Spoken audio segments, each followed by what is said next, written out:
Written by Hanko. You start calling Kuroo Tetsurou the night you met his family.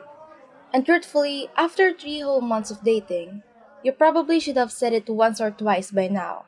But it isn't until you were surrounded by a bunch of Kuros, 3 generations of them, to be exact, that it started to feel important. Tetsuro, his grandfather say. You are not sure what it is. The lilt in his voice, the look on his face, or the tuft to his hair, but the presence of him feels a little more kuro than you'd ever expect it to be. A glass of water, please, with ice this time. He motions towards the kitchen, and though you are not entirely sure why, when your boyfriend gets up to fulfill his little grandfather's request, you find yourself following him. You like him. Kuro, your Kuro, takes a glass from the cabinet as you settle yourself against the counter. I could see it on your face. And you hum. Mm-hmm. He reminds me of you. Sure, me, but cranky and old, right? No. A little smirk pulls across your face. Just you. He shifts over the fridge, mumbling something about how that man is nothing like him. Nowhere near as young and spry and funny, and he pulls a pitcher out of the back. Uh huh.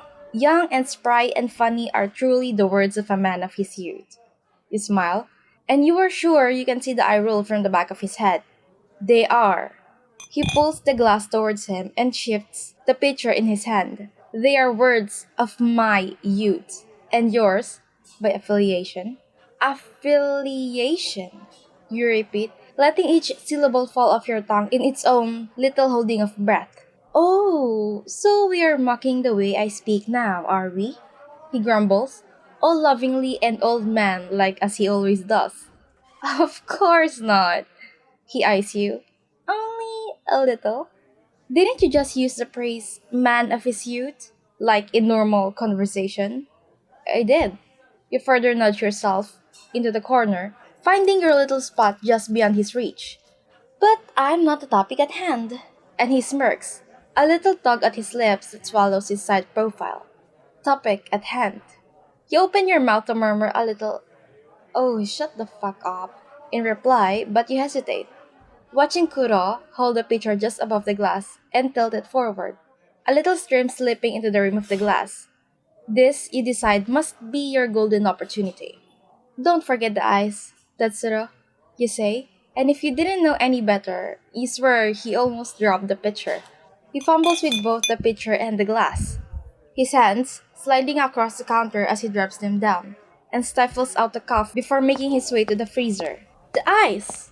The tips of his ears are red, and you come to realize that your boyfriend is terrible at hiding things. How could I forget? Truly, how could you? A little lilt of fox betrayal drips from the edge of your lips. So foolish of you, Tetsuro. He slumps the fridge, and if you had to guess by the way he jumps after doing so, completely unintentional, I'm leaving the kitchen, he announces, ice cubes in his bare hand and glass barely full. Like that? Kuro glances down, shuffling the little ice cubes around as they start to melt in his hand. No, I give up. On? Oh, how you leave to toy with him. The ice, the drink, the stupid fucking puddle in my hand, the. He drops the ice into the glass before looking back up at you. Just say it again. Please? And perhaps a little part of you wants to keep playing around with him. A little part that wants to ask, what, my love? And drag this on until you can't anymore, but God, he looks so sweet like this. Nervous and red and a puddle in your hands, as much as what's left of the ice in his own. So you choose to indulge him. Tetsuro? You drag the syllables out again. The same smile drawn across your face and the same devilish little look in your eyes, but Kuro smiles. Again, he says, dropping the glass onto the counter and desperately trying to ignore the sound of his grandfather's voice popping up from the dining room. Really? Really? He plods over to you, resting his hands on your hips. Mm-hmm. Really? He grins. Your boyfriend? Your tall, stupid little boyfriend is lovesick over his own first name, and if it weren't so hell-bent on watching the look on his face, you would probably drool over it a little. But you don't. You lean in, pushing yourself onto the counter so your faces are close enough that your breath intertwined with his own. And you say it again. That's wrong. You say, as if it's rapture in your voice and heaven in your breath. And before you can even try to say it again, he kisses you. He kisses you not like Kuro, not like summer rain and sneaking out and getting to know someone for the first time, but like Tetsuro. Like familiarity and family dinners and the feeling of the heat of his cheeks between the palms of your hand. He kisses you like you are his and he is yours. Like you are anywhere but the counter of his dad's kitchen, getting his grandfather a forgotten glass of ice water.